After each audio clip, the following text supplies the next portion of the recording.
Hai Sobat Koperasi, hari ini kita ketemu lagi di episode selanjutnya. Kita hari ini akan membahas tentang UKK dan seputar koperasi.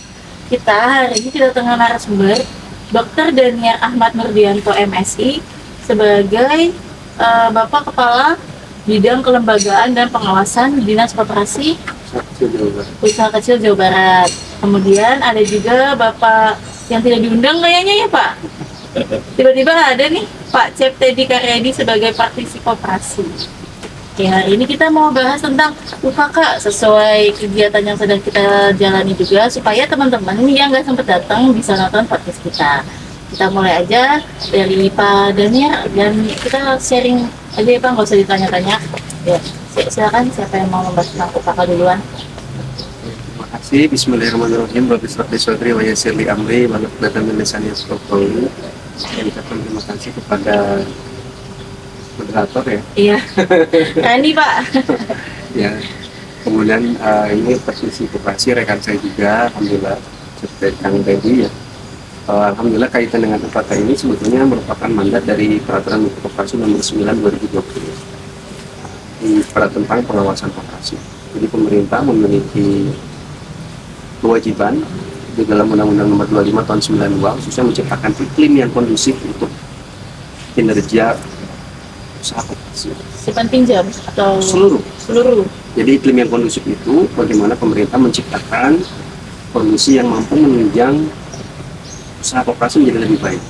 Tentunya dalam hal ini pemerintah diturunkan di dalam Peraturan Menteri Koperasi Nomor 9 2020 tentang pengawasan koperasi memiliki kewajiban untuk melakukan pemeriksaan koperasi. Nah, di Permenkop 9 2020 pengawasan koperasi menyentuh kepada kelembagaan koperasi. Jadi yang diperiksa awal itu adalah lembaganya, entitasnya dulu. Karena Permenkop 9 2020 itu titik beratnya khususnya di pemeriksaan kesehatan. Ada 4 aspek yang diperiksa kaitan dengan tata kelola, profil risiko, kinerja keuangan, dan permodalan koperasi. Jadi yang diperiksa itu adalah entitas lembaga. Kemudian dari Permenkop 9 2020 diturunkan lagi ada Perdep 33 tahun 2021 tentang kompetensi pengurus dan pengawas koperasi. Perdep 33 2021 itu yang awal sebagai acuan untuk UKK.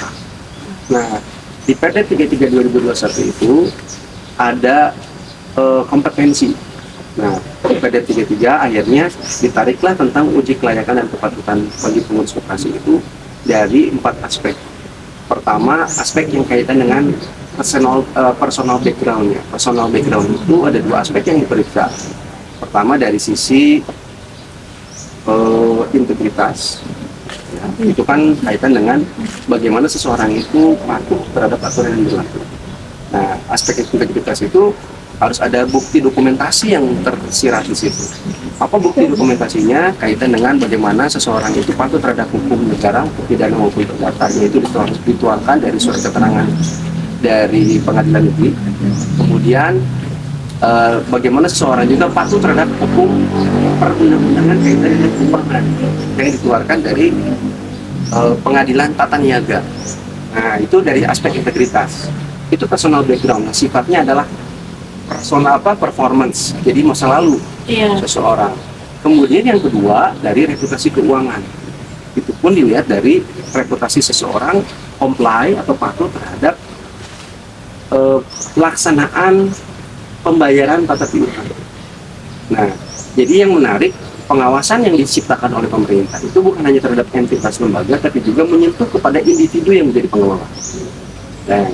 Nah, UKK ini merupakan salah satu bagian untuk bisa memeriksa keseluruhan individunya. Jadi UKK tidak memeriksa legalitas kelembagaannya, tapi UKK memeriksa legalitas standarisasi dari personal pengelola maupun pengawasnya. Nah, itu yang jadi menarik.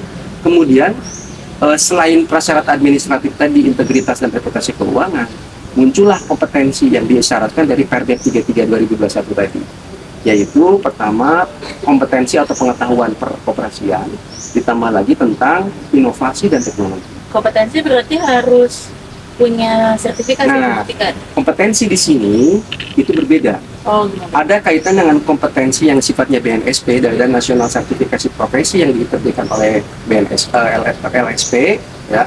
LSP merupakan kepanjangan tangan dari BNSP. BNSP itu melihatnya 3 aspek: knowledge, skill, dan attitude.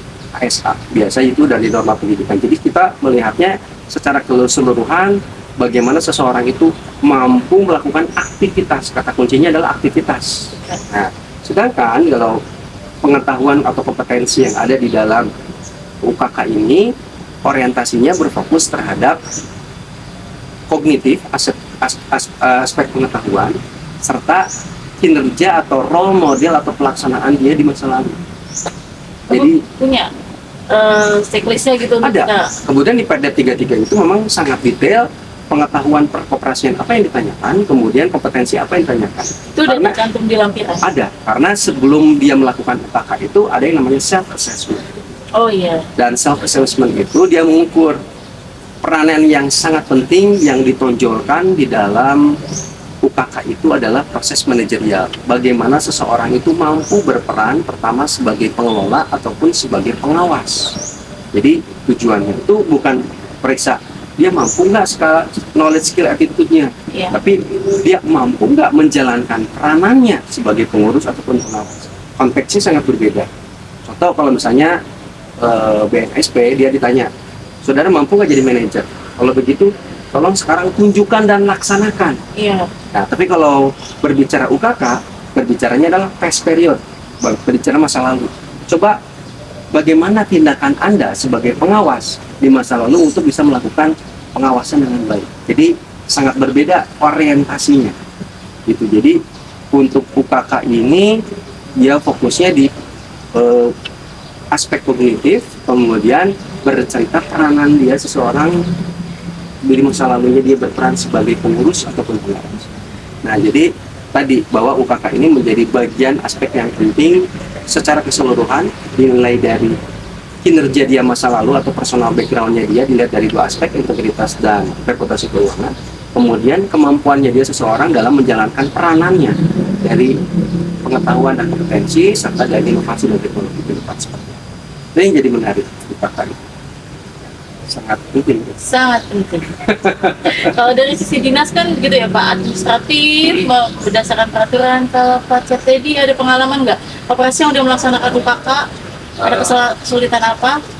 Jadi kalau saya memandang UKK ini memang sangat baik kalau dari segi yang dipersyaratkan, cuma tidak menjamin orang yang sudah lulus UKK koperasi dan memiliki izin simpan pinjam misalnya, koperasi itu terjadi usahanya langsung mati, itu tidak menjamin.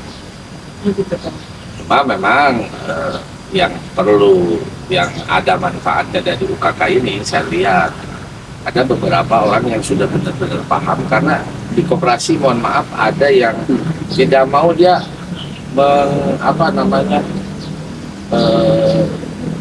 utang anggota yang macet ini nggak mau diturunkan dengan penyusutan, dengan alasan takut adanya yang mengikuti nggak bayar, jadi selalu ditulis. Padahal itu pinjaman yang sudah tidak tertagih itu harusnya disusutkan. Kalaupun nanti balik itu dijadikan pendapatan lain lagi. Tapi di situ masih banyak beberapa koperasi yang nggak mau. Terus yang kedua, imbas dari UKK ini memang sebagai kata Pak Kabit tadi disampaikan udah jelas memang dari pemerintah itu harus membuat iklim yang kondusif buat usaha koperasi, memang itu sudah. Tapi yang paling berat saat ini, namanya setiap usaha itu tidak selamanya lancar, udah saya bilang tadi tidak selamanya lancar. Ketika koperasi lancar, bayar pajak. Tetapi ketika koperasi terjadi gagal bayar terhadap anggotanya, itu tidak ada sampai saat ini yang seperti perbankan, bahwa otomatis mendapatkan safety untuk membantu. Malah kalau mendapatkan pinjaman pun koperasi disyaratkan usahanya profit. Karena kalau usaha, asumsi saya, kalau usaha lancar itu ya pasti nggak butuh apa-apa. Tapi ketika misalnya terjadi kerugian atau macet. Kadang usaha itu bisa balik dengan kita melakukan usaha yang sama. Kalau kita rugi di usaha A, bakal balik dari usaha A itu kalau kita kembali lagi melakukan dengan modal untuk melakukan usaha A tersebut. Lalu kesempatan kedua ya. Ya itu ya, tidak ada kesempatan kedua bagi koperasi itu. Kayaknya kalau sudah mati aja. Karena tidak ada bantuan. Kenapa mereka sekarang banyak koperasi program pemerintah ya, seolah KUT ke koperasi, sekarang KDKMP ke koperasi juga, karena memang koperasi itu indah untuk dibentuk, nurut. Kalau menurut saya koperasi ini sebuah lembaga yang udah nurut terhadap semua program pemerintah, tapi semua terkecuali Kementerian Koperasi, Dinas dan jajarannya ya, saya lihat mereka hanya memanfaatkan gitu. Harusnya koperasi ini bukan hanya milik Kementerian Koperasi, tapi ya juga jangan hanya dimanfaatkan. Jadi harus regulasi yang memang sadar diri lah. Lu tuh sering suka sama gua sebenarnya, tapi kenapa nggak pernah dijadiin benar-benar disukai gitu, hanya sebatas hubungan yang sekira-kira menguntungkan bagi institusi mereka aja gitu. Gimana nih Pak? Dari pandangan teman-teman yang udah di lapangan berarti ya? Ya, jadi memang pemerintah di sini kan sebagai fasilitator. Iya. Dalam prinsip koperasi Undang-Undang 25 dijelaskan salah satu aspek prinsip koperasi yaitu aspek kemandirian. Jadi aspek kemandirian ini menjadi salah satu kunci koperasi kalau menurut kami. Mandiri dalam sisi apa? Pertama dari sisi aspek permodalan harus mandiri, bagaimana menciptakan simpanan pokok, simpanan wajib itu lancar pada koperasi. Kemudian bagaimana aspek pelayanan koperasi, mandiri juga terhadap kepada pelayanan kepada anggota. Mandiri juga bisa dikategorikan luas. Ketika dia berkembang pun dia bisa mengikut sertakan anggotanya sebagai roda sehingga kesejahteraan bisa dibangun. Pemerintah di sini tidak bisa intervensi secara menyeluruh, tidak bisa intervensi secara langsung kaitan dengan bagaimana mengubah pola hidup koperasi, sedangkan seperti mengubah pola hidup secara keseluruhan masyarakat. Prospek koperasi ke depan harus diciptakan secara mandiri. Kenapa dari awal mandiri itu menjadi kata penting? Dan secara prinsip-prinsip untuk kita pelajari bersama. Keanggotaan bersifat terbuka sukarela. Kemudian pengelolaan dilakukan secara demokratis. Dari 7 aspek prinsip koperasi itu tidak ada yang melibatkan secara langsung intervensi pemerintah di situ secara bisnis. Nah, itu yang jadi penting. Ketika pemerintah sekarang menciptakan sebuah kebijakan untuk intervensi masyarakat, saya pikir itu merupakan sebuah kelaziman. Karena kebijakan pasti diciptakan oleh pemerintah. Tidak mungkin kebijakan diciptakan oleh masyarakat. Nah, ketika sekarang prosesnya harus bottom up, harus adanya musdesus, muskosus, apapun misalnya musyawarah secara khusus, itu sifatnya adalah bottom up. Jadi tidak ada missing link di sini antara pemerintah dengan masyarakat. Hanya yang disayangkan adalah harapan atau ekspektasi masyarakat yang memang terlalu tinggi. Bagaimana kebijakan ini seolah-olah mampu transformasi kehidupan seseorang 180 derajat. Yang awalnya miskin tiba-tiba mendapatkan penghasilan secara khusus, gitu ya. Kemudian bagaimana mendapatkan earning bisa menjadikan lebih besar, bagaimana bisa mendapatkan privilege, keistimewaan untuk mendapatkan hak tertentu gitu. Sedangkan untuk merubah tataran norma dan lain-lain itu memerlukan sebuah proses waktu, memerlukan sebuah proses trial and error, memerlukan sebuah proses evaluasi. Ya, secara ekstrim untuk bisa merubah pandangan seorang manusia bagaimana menciptakan ketauhidan, Nabi Muhammad memerlukan kurang lebih puluhan tahun ya, 12 tahun. Itu hanya menciptakan ideologi, belum menciptakan merubah transformasi secara masyarakat secara umum. Sedangkan sekarang, notabene anggaplah koperasi Merah Putih yang baru terbentuk early berapa bulan kemarin ingin mendapatkan perubahan yang transformasional. Berpikir itu sangat bisa, tapi memerlukan waktu. Tidak bisa seperti merubah telapak tangan langsung menjadi sebuah keistimewaan tersendiri. Ya tentu selain teman-teman mengharapkan dari kebijakan pemerintah, teman-teman juga harus mendaratkan diri kakinya di darat dengan membaca prinsip-prinsip koperasi. Kembali kepada akar rumput kekuatan koperasi itu bukan diciptakan dari sebuah kebijakan, tapi dari internal koperasi yang mobilisasi menjadi kekuatan koperasi. Dan itu mungkin yang harus di reminder ke teman-teman pengelola koperasi, siapapun itu, termasuk juga pengelola koperasi Merah Putih, sehingga tidak kehilangan identitas prinsipnya koperasi. Bila mana koperasi ini mendapatkan privilege tertentu, berubah saja menjadi PT dan daftar ke Danantara, sehingga menjadi bagian dari BUMN. Kalau menurut saya, sehingga bisa lebih ini ya, lebih memaku dan berdasarkan azas, prinsip dan filosofi koperasi. Sebenarnya ketemu podcast hari ini luar biasa ya, Bapak dari sisi lapangan yang merasakan langsung, Pak Daniel sebagai sisi pemerintah yang ini loh, kita tuh ya secara umum lah, kok peraturan kita nggak bisa satu-satu kita penuhi peraturan gitu. Bapak katanya emang apa sih Pak ke pemerintah, pengen dicintai gimana? Gini, Gimana? sementara orang lain kan sudah, kita masih UKK ya, untuk perusahaan lain, para usahawan yang lain, mereka sudah sampai bukan hanya sebuah proposal, mereka sudah bisa mampu membuat visibility business. Itu udah tahapan usaha, itu udah berbeda jauh antara koperasi dengan, memang koperasi itu dibuat dari Anginnya kebutuhan, kenceng. keadaan dari bawah, kebutuhan apa yang sebetulnya sebuah program pun pasti ada yang dikorbankan, karena memang sosialisasi koperasi ini saya lihat belum tersosialisasi. Nah, Sebelah mana? karena ada beberapa yang beranggapan bahwa koperasi itu tidak, Oh gitu. karena sebenarnya tujuan koperasi itu kan kesejahteraan ya, yang namanya orang sejahtera itu bukan tujuan kalau menurut saya, walaupun kalau mau upnya usaha bukan tujuan untuk modal kerja. Ini kan sebenarnya orang sejahtera itu satu, itu nggak punya utang. Kalau memang koperasi berbicara jujur, tujuannya sejahtera. Satu, nggak punya utang, banyak penghasilan, banyak perusahaannya, tabungannya gede. Wah, cita-cita semua orang. Nah, kalau memang kita menciptakan pinjaman, Hmm. itu sudah membuat lubang neraka untuk kemiskinan, bukan kesejahteraan.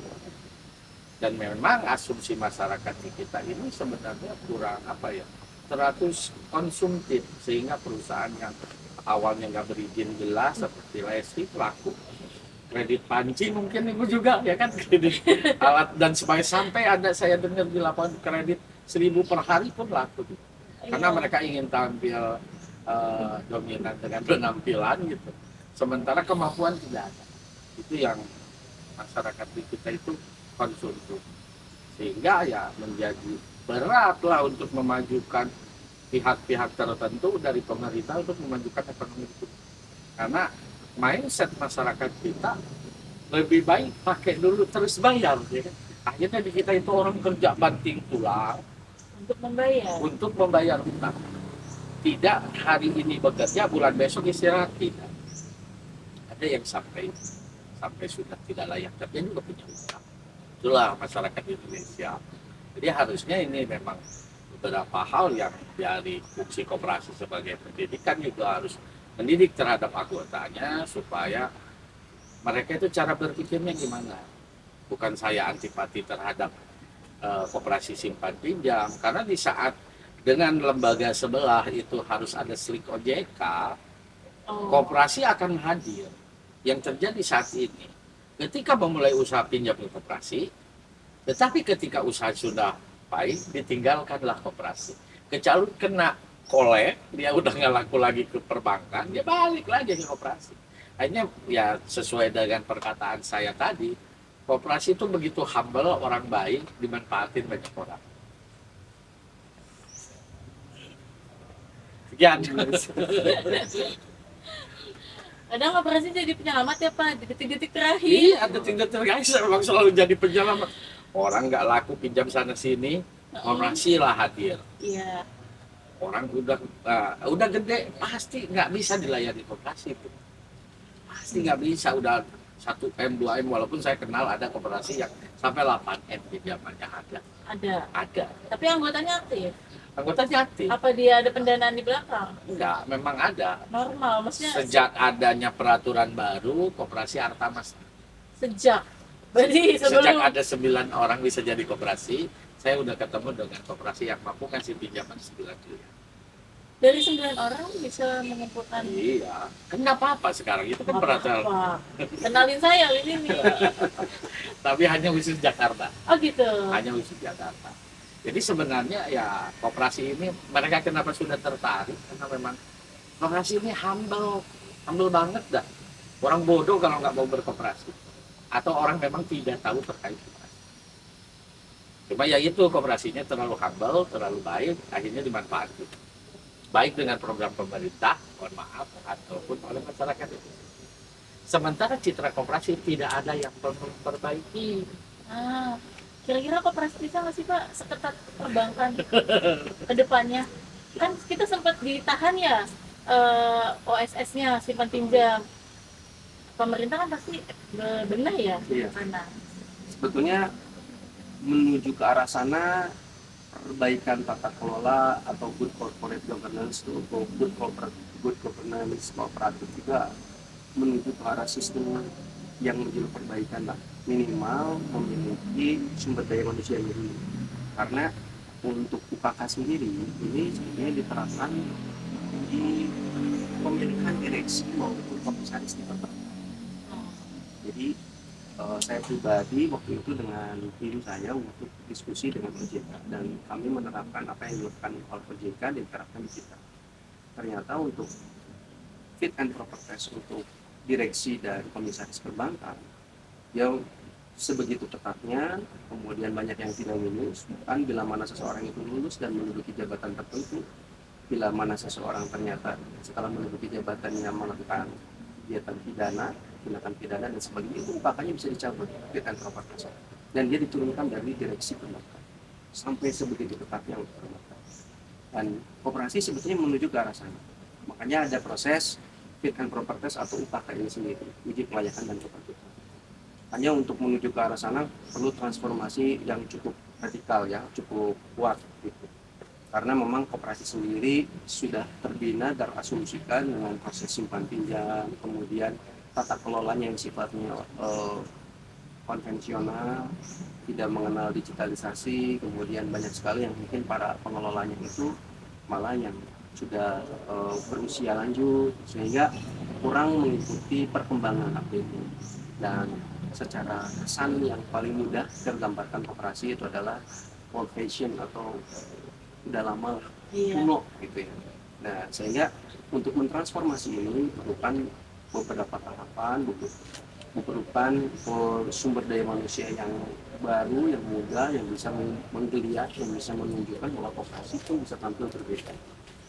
Nah, koperasi sering dimanfaatkan betul karena koperasi adanya kemudahan.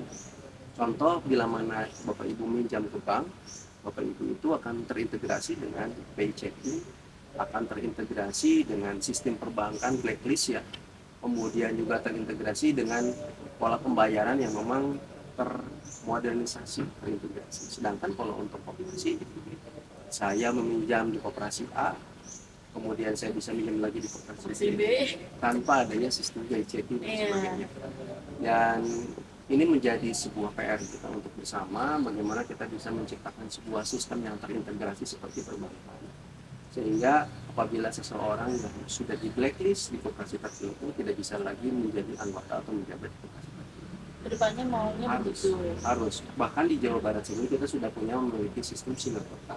Kita menggunakan trial beberapa koperasi karyawan Pemkab Jawa Barat itu sistemnya terintegrasikan. Kita ingin melihat sampai sejauh mana seseorang itu bisa meminjam di koperasi A kemudian pindah ke koperasi B. Itu sistem yang kita develop sendiri di Kementerian Pertanian. Untuk koperasi sekitar Jawa Barat. Oh, untuk koperasi yang Bandung diuji coba dulu, yang diuji coba. Oh, uji coba. Karena untuk memerlukan sistem ini, pertama koperasi harus open source sistem, harus terbuka secara sistem. Mau nggak dia terbuka? Iya. Karena bisa jadi koperasi melindungi sistemnya sendiri dengan berbagai pemikirannya mereka. Ya, dan jadi kita untuk mencoba ke beberapa koperasi, 3 koperasi yang menjadi koperasi karyawan pemerintah Provinsi Jawa Barat yang sudah memiliki kemampuan finansial yang cukup bagus, kita coba untuk mengintegrasikan minimal seperti BI checking tadi. Koperasi dinas Ya. dulu. Untuk dicoba. Tapi kan kalau memang ini bisa berhasil, kita bisa angkat menjadi koperasi-koperasi yang lebih banyak, syukur-syukur nanti bisa menjadi keseluruhan koperasi di Jawa Barat. Minimal untuk itu. Saya punya pertanyaan nih Pak. Kemarin kita apa sih Pak namanya? Self declare. Akhirnya diputuskan 21 koperasi yang diawasi oleh OJK. Dia akan diawasi persis seperti bank atau enggak? Oke, baik. Sekarang kita berbicara konteksnya kebijakan dulu. Untuk pemerintah mengeluarkan dua undang-undang. Pertama, Undang-Undang 25 tahun 92 tentang perkoperasian. Yang kedua, Undang-Undang nomor 1 2013 tentang lembaga keuangan mikro. Undang-Undang nomor 1 2013 mengisyaratkan ada dua bentuk lembaga keuangan mikro. Satu dapat berbentuk PT atau perseroan terbatas. Yang kedua bisa berbentuk koperasi dalam bentuk koperasi jasa keuangan. Nah, Bukan simpan pinjam, jasa Nah, keuangan. koperasi jasa keuangan. Oke. Mungkin itu juga yang menjadi berbeda. Jadi dua-duanya sebetulnya ini dilindungi oleh undang-undang. Hanya dalam praktek pelaksanaannya itu menjadi berbeda. Nah, di dalam praktek pelaksanaannya di Undang-Undang 25 tahun 92 kaitan dengan prinsip koperasi, bagaimana simpanan pokok simpanan wajib, kemudian bagaimana melakukan pelayanan khusus kepada anggota, itu yang dicantumkan di Undang-Undang 25 tahun 92. Sehingga dapat dikatakan Undang-Undang 25 tahun 92 tentang perkoperasian ini bahwa ini khusus untuk pelayanan kepada anggota atau yang dapat dikatakan sebagai closed loop. Kenapa closed loop? Hanya untuk melayani anggota yang memang sudah terdata di dalam koperasi. Dan di LKM sendiri tidak mengenal seperti itu. Lembaga keuangan mikro itu yang mengatur bahwa apabila bisa koperasi jasa keuangan memiliki permodalan sekian, bisa melayani wilayah desa, nominal modal lebih besar lagi wilayah kecamatan, nominal lebih besar lagi bisa melayani wilayah kabupaten kota.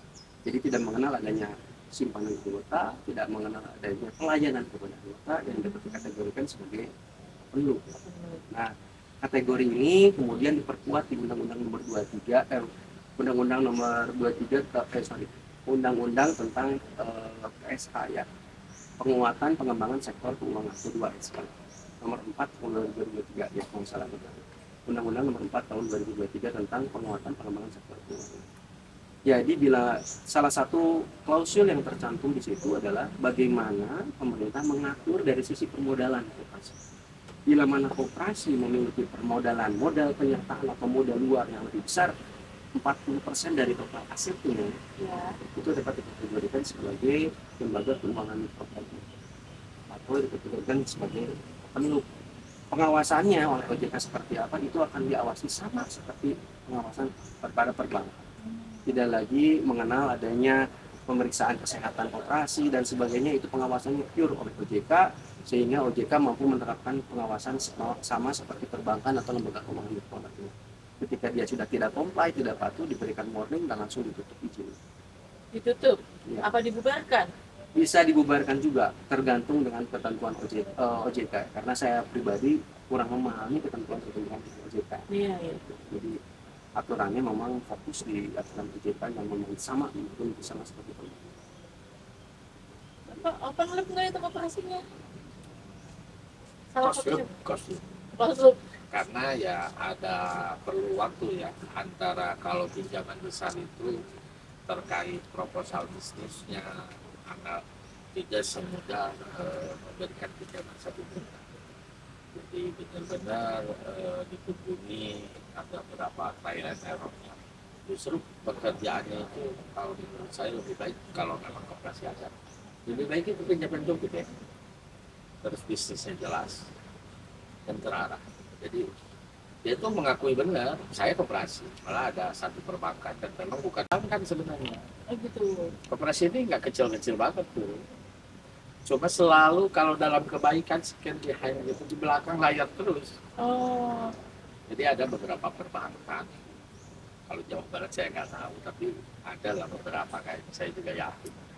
Gitu. Malah ada KUD 1 Tasik memiliki saham di perbankan. KUD, Iya. KUD itu KUD lagi. KUD. Dulu dia di Bank Bali, sekarang di BPR Kop Jaya Mandiri ya.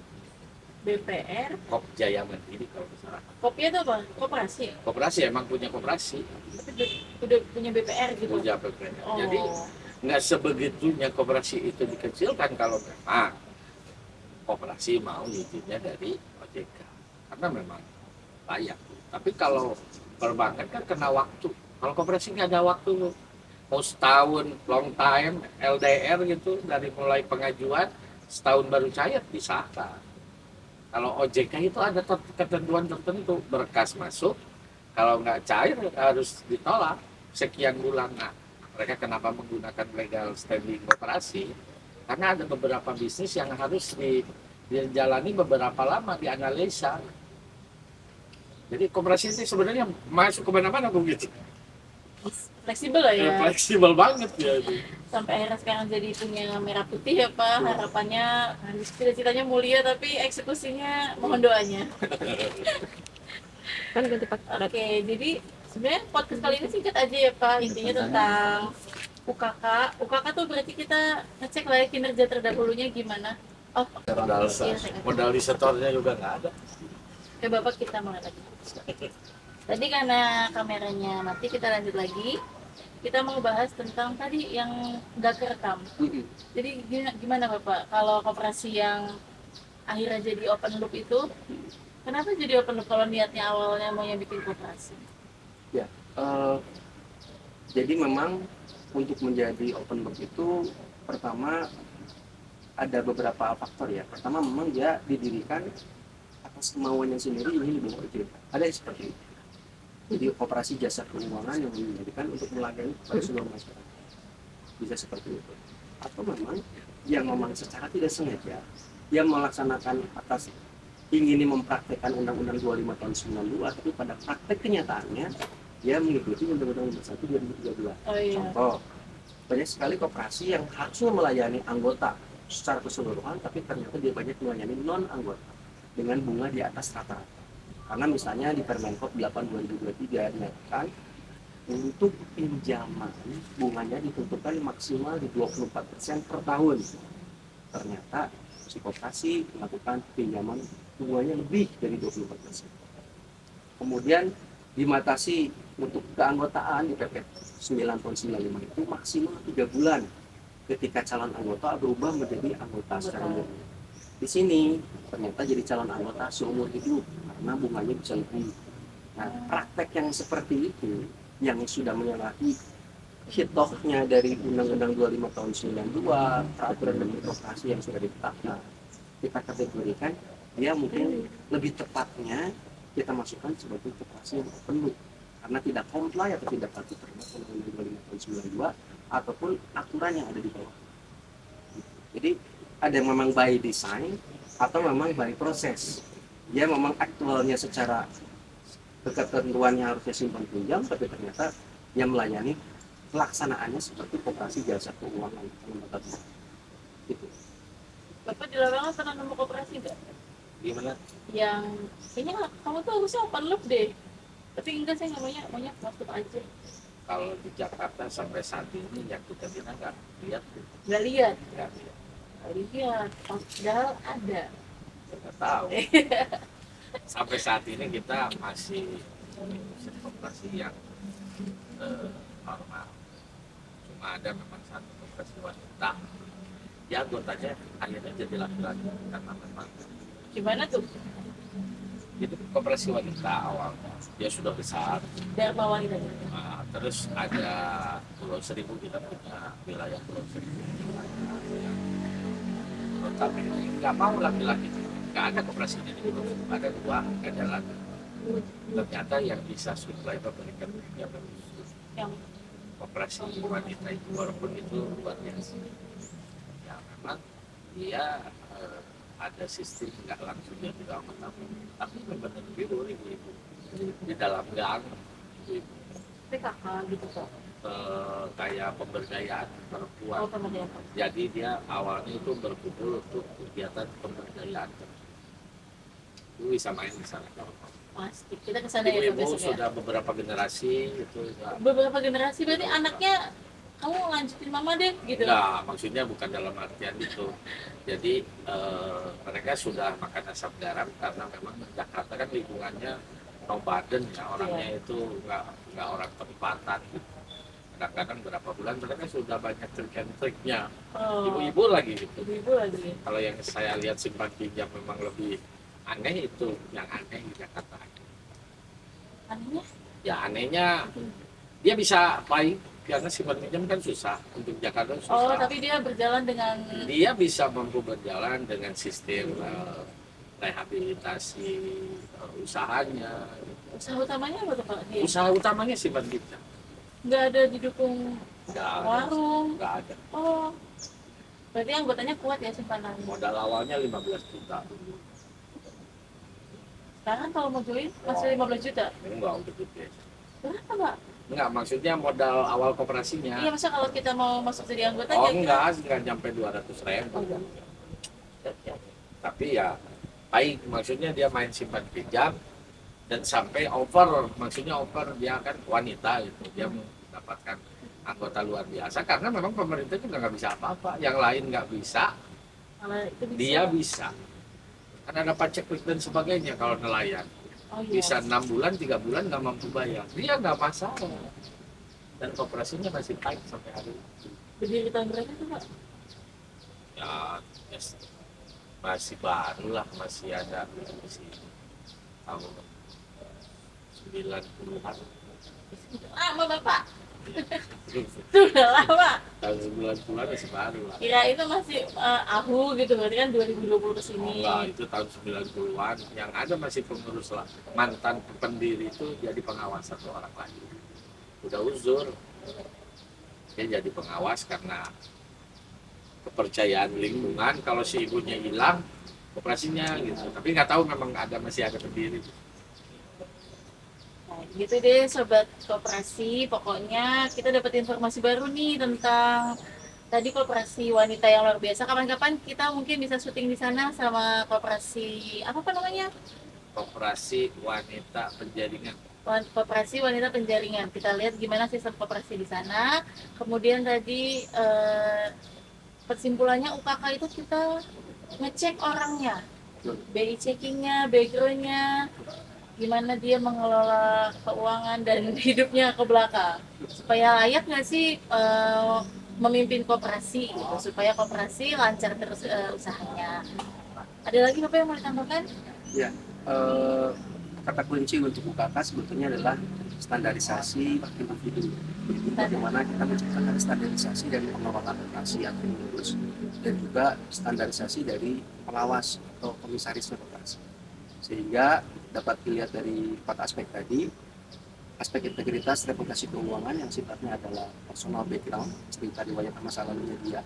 Kemudian untuk kemampuan dan juga inovasi dan teknologi kaitan dengan secara personal kemampuannya dia dan rencana ke depan seperti itu.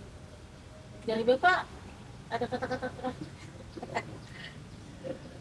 Ya, saya kan ini lihat UKK ini begitu bagus ya. Memang ya takutnya yang ada spesialis UKK. Apa? Jadi ya walaupun memang ketentuan nggak boleh, tapi dengan adanya koperasi nasional, provinsi dan kabupaten kota nggak dapat pilihan. Saya mah bertanya seperti itu.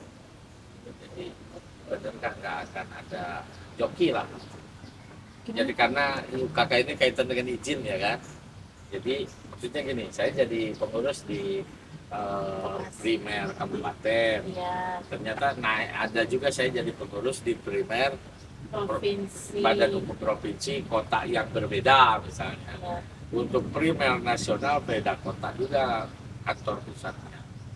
Itu gimana Pak Tapi? Sebetulnya secara umum yang pasti kita jadi salah satu persyaratan adalah bentuk. Ya. Kalau memang dia yang bersangkutan tercantum di dalam badan hukumnya, di dalam badan hukum kemudian persyaratan secara administratif terpenuhi, kita memberikan kesempatan yang bersangkutan untuk bisa melakukan uji kelayakan dan kemudian kita akan berikan kesempatan dia untuk lolos atau tidak lolos. Ketika ternyata lolos, kita akan berikan nama-nama yang bersangkutan dikunci dengan nama koperasi ini. Jadi kalau di kita pemerintah provinsi Jawa Barat itu kita memberikan kelolosan kepada nama koperasi sekian dengan yang mengikuti sertakan UKK itu. Bila mana ternyata yang bersangkutan itu menjadi pengurus atau pengawas di tempat yang lain, Iya. ya tanpa kita ketahui, bisa jadi mungkin domisilinya bisa di Jawa Barat kah, atau mungkin itu di luar Jawa Barat dan sebagainya di kabupaten kota tanpa pengetahuan kita. Nah itu pun memang di luar kendali kita. Tapi bila mana itu dikeluarkan, tentunya kita bisa saja memberikan surat peringatan kepada yang bersangkutan. Kenapa yang bersangkutan menjabat sebagai dua pengelola, dua pengurus di dalam satu wilayah yang sama. Iya. Kalau misalnya wilayahnya koperasi simpan pinjam A dan koperasi simpan pinjam B seperti itu. Nah, tapi secara umum kita memberikan kesempatan kepada yang bersangkutan karena administratifnya sudah lolos, kemudian setelah misalnya ikut ujiannya juga ternyata lolos, tapi dikuncinya dengan nama koperasi tersangkut. Meskipun yang bersangkutan nanti ternyata di sini atas nama koperasi A, nama-namanya lolos, A, B, C, D, E, sudah ada masuk semua. Nah, bila mana ternyata dia jadi ikutan juga di B. Iya. Nah, tapi yang ngeluarin misalnya kabupaten. Nah, kalau itu diketemukan, kita akan berikan surat peringatan dulu kepada yang bersangkutan, pada perorangan ya. Karena UKK ini mengikatnya pada individu dan juga kepada koperasi. Gitu Pak. Ada, jangan-jangan Bapak udah nemu. Enggak, kemungkinannya. Kemungkinannya begitu. Soalnya kan kita ini belum terintegrasi hasil UKK ini. Harusnya Iya, kan betul. ada nomor register UKK, bahwa yang lulus UKK nanti kalau kayak itu kan muncul namanya, itu belum. Oh iya.